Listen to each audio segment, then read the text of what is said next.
शिवाजी महाराज की जय।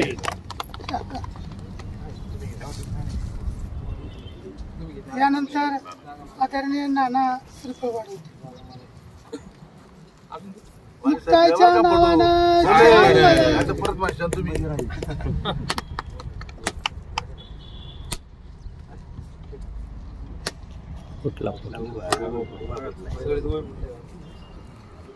सरपंच तुम्ही नाही आहे ना, आहे तुम्ही आहे का? आम्ही आहे की फोटो चांगला येतो।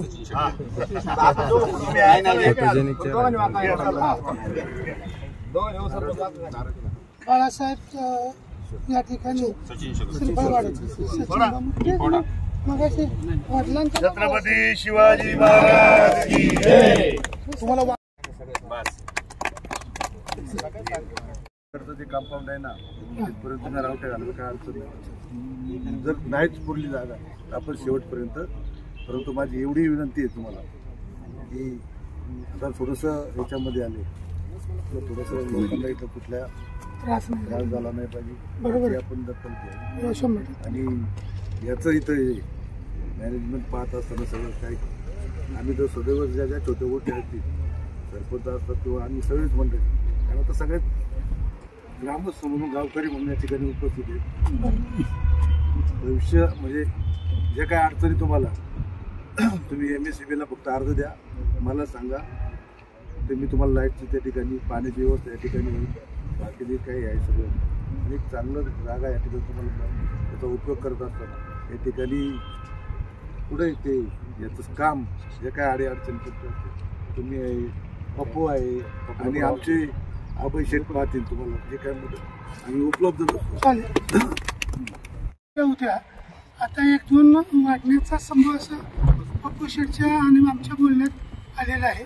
सरपंच सांगितल्या सोयी सुविधांचं काय? आता नाना मगाशी म्हणाले आम्ही MSCB देऊ, पाण्याची व्यवस्था करू, शौचालयाची व्यवस्था सगळ्यात महत्वाची असणार आहे। पण आपण प्रयत्न करतोय की शौचालय कायम स्वरूपी महिने कारण ही जवळजवळ आता 35-40 जुन्नरला अर्ज दिलेला आहे। भाऊनी सांगितले त्याप्रमाणे ते मंजूर झालं नगरपालिकेचं, तर टॉयलेट फिरते इथं आणण्याचा आमचं आणि भाऊंचा मानस आहे। भाऊनी सांगितलं होतं, आम्ही जाऊन पत्र देऊन आलेलो आहे। आणि आता अभय शेठच्याकडे ते जबाबदारी असल्यामुळं ते सगळं नियोजन अतिशय चांगलं होईल असं आता नानांनी सांगितलं। बोले साहेब, लवकरच यात्रेची मीटिंग आहे आणि यात्रेच्या मीटिंग मध्ये तो सगळा उपभोग आपला होतच असतो, तुम्हालाही माहिती।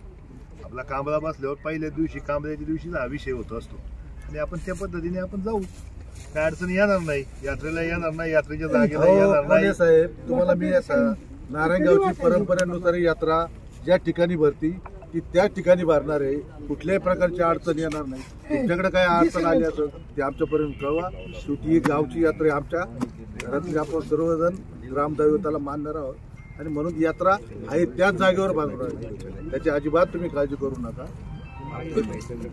आणि निघून जातात म्हणजे त्याच्यात नाही ना, आणि लावू नका देऊ निष्कर आपल्या गावाची होती बदनामी होती याच्यामुळे। आणि याची ना खात्री करा, नाही काय होतं बोर्ड लावतात आणि तमाशात लोक नसतात आणि निष्कारण ते ना काय करतात रावटी लावतात आणि गावाची बदनामी होते त्याच्यामुळे। रावटी मोकळी असते, हा निश्चय हा संच नसतो त्यांच्याकडे। अक्षरशः तुम्ही बघा पाडव्याला आहे ना, पाडव्याच्या दिवशी अमलतामीन रावटी लावली, एक काही माणूस नव्हता त्यांच्याकडे। हे कुठं जगन कुमार त्यांनी घेऊन गेले, अक्षरशः त्या गावात जनरेटर नाही, काय नाही काय नाही, आणि 2 गाडीवर मोकळे गेले। म्हणजे ना ते ना ज्याचा संच आहे का नाही, जे आहे ते खरं सांगा तुम्ही, अशा रावट्या लावू नका निष्कारण।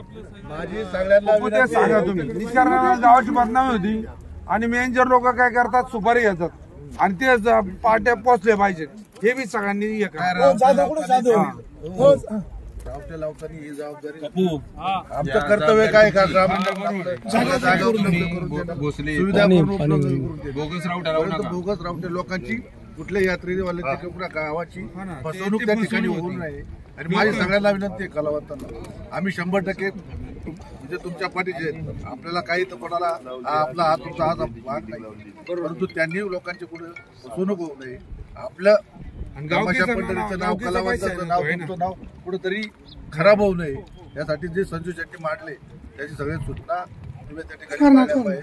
उगाच एखाद्या गावाची फसवणूक झाली. या ठिकाणी आणि त्याच्या पलीकडे जाऊन सांगतो का ज्या मेन सुपाऱ्या असतात तुमच्या त्या सुपाऱ्या एकदा तुम्ही घेतल्यानंतर जर तुम्हाला पैसे वाढल्यानंतर त्या सुपाऱ्या परत तुम्ही बदलायच्या नाही, त्या गावाची फसवणूक करायची नाही. लोकांची फसवणूक करतात ना, आहे ना. त्याची काय तर अपेक्षा आहे. हा तुमचा विषय आमचा विषय नाही, नाही. बरोबर. ज्यावेळेस लोक आमच्याकडे येतात राजा आणि आता आमच्या आहे ना, सुपारी ते धरतात. पश्चिम. पैसे वाढले नंतर म्हणून काय ते आता प्रॉब्लेम? करणार नाही.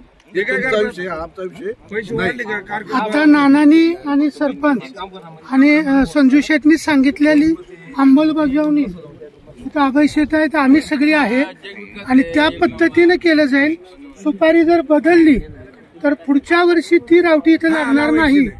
हा नियमावली करून आम्ही त्यांच्याकडून पास करून घेतो. नाही पाटील साहेब, हा विषय नाहीये लावण्याचा किंवा लावायचं माझं म्हणणं आहे, फसवणूक करू नका. जे काही घडले लोकांना बरोबर आहे. चुकीच्या पद्धतीने मेसेज गेला नाही पाहिजे, ही आपली भावना आहे. पंढरीचं कोणाला रावट्या लावू नका, आमची बात आम्ही मानणार नाही. म्हणणार नाही. बरोबर. सगळे कलावंत आहेत, सगळ्यांना त्यांचा व्यवसाय आहे, तो कोणाच्याही केला लावा, पाहिजे. परंतु इथे माणसं पाहिजे. तमाशाही झालं पाहिजे. अगदी बरोबर आहे. या पद्धतीने नियोजन होईल. मगाशी काय करतात? हो, तुम्ही- पैसे वाढले ना, ऐका ना, मगाशी वल्लभ शेठ बेनके साहेबांना जशी श्रद्धांजली वाहिली तसं तमाशा पंढरीचे अध्यक्ष म्हणून इथं कोकणी दादांनी काम केलेलं आहे. दादांचंच यावर्षी मृत्यू दुःख निधन झालेलं आहे.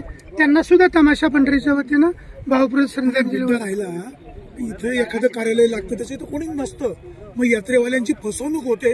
त्या मुद्द्यावर तुम्ही काय सांगाल? त्या मुद्द्यावर एकच आमचं तीच मत आहे. नाना म्हणले त्या पद्धतीने जे रावटीत कलावंत असतील तरच इथे रावटी लावली जाईल. प्रत्येकाची यादी घेतली जाईल.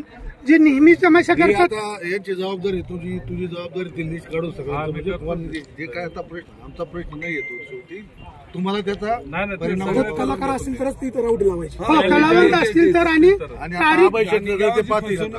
अभय शेट काय आहे? अभयशेठ बंद पहिलं वर्ष त्यांच्याकडे तमाशाचा संच असेल किंवा कलाकार असतील त्यांनाच रावटी लावायला प्राधान्य आम्ही देऊ, अन्यथा त्याची रावटी आम्ही लावून देणार नाही. तमाशा संदर्भामध्ये काय काय व्यथा आहेत, काय अडचणी येत आहेत? सध्याच्या आपल्या तुम्ही शासन आहे ना. सध्याच्या काळामध्ये भाजपचं सरकार आहे. जरी 3 पक्षाचं असेल तर भाजप हा प्रमुख आहे. कोकणातल्या लोकांनी, नेते मंडळींनी पॅकेज खडी गंमत, दशावतार आणि संगीत बारीला दिलं, पण तमाशा लोककलेला नेता राहिला नाही. त्याच्यामुळं त्या तमाशाला यावर्षीचं पॅकेज मिळालं नाही. मी नाना येत आहेत, नानांना विनंती करतो की आम्हा तमाशा कलावंतांना, फडमालकांना जे पॅकेज मिळालं नाही त्यासाठी आपण मुनगंटीवार साहेबांना टाइमलाईन यावर्षीचं मागे मिळालं नाही सगळं, म्हणजे कोरोना काळात भेटलं, गेल्या वर्षी जाहीर झालं ते ते नाही मिळालं. पॅकेजचा असा मुद्दा आहे, त्यांनी काय केलं, ज्याचे तिथं वट आहे म्हणजे ज्याची माणसं कायम तिथं आहे आणि तमाशात काय झालेलं आहे, 2-3 गट पडलेले आहेत. त्याच्यामुळे कोण पुढं पडतं याचं हे नाही राहिलं. गटबाजी संपवायला काय होतंय, माझं नाव मोठं, मला मोठं करा, असं सध्या चाललेलं आहे. त्यामुळे कोणाचंच काय म्हणणं नाही. सगळं आता तिथनं फोन आलेले शासनाच्या किती एकर जागेमध्ये हे राऊट लागणार आहेत? हे जवळजवळ 2 एकर जागा आहे. 2 एकर जागेमध्ये ठराव लागतील. आता ज्यांनी प्रश्न मांडले यांनी प्रमुख लोक आता इथं रावट्या पडणार आहेत. किती फड मालक आहेत यांना माहिती, मोठे किती आणि छोटे किती, त्याची यादी करा. आदरणीय मंत्री मुनगंटीवार साहेब, सुधीर बानकुळे यांना घेऊन आणि यांच्या व्यथा त्या ठिकाणी मानून नक्कीच 106 म्हणजे आकडा नका सांगू नुसार जे खरं कार्यक्रम करतात जे करतात तेच फक्त कलावंत म्हणजे ऑल महाराष्ट्रातले 106 तमाशे. कारण ती लिस्ट एकदा गेली नक्कीच सुधीर बाबा जाऊन आपण त्यांचा व्यथा मांडून समोरून त्या ठिकाणी आपण करू. कुठल्याही प्रकारची अडचण येणार. धन्यवाद. चला.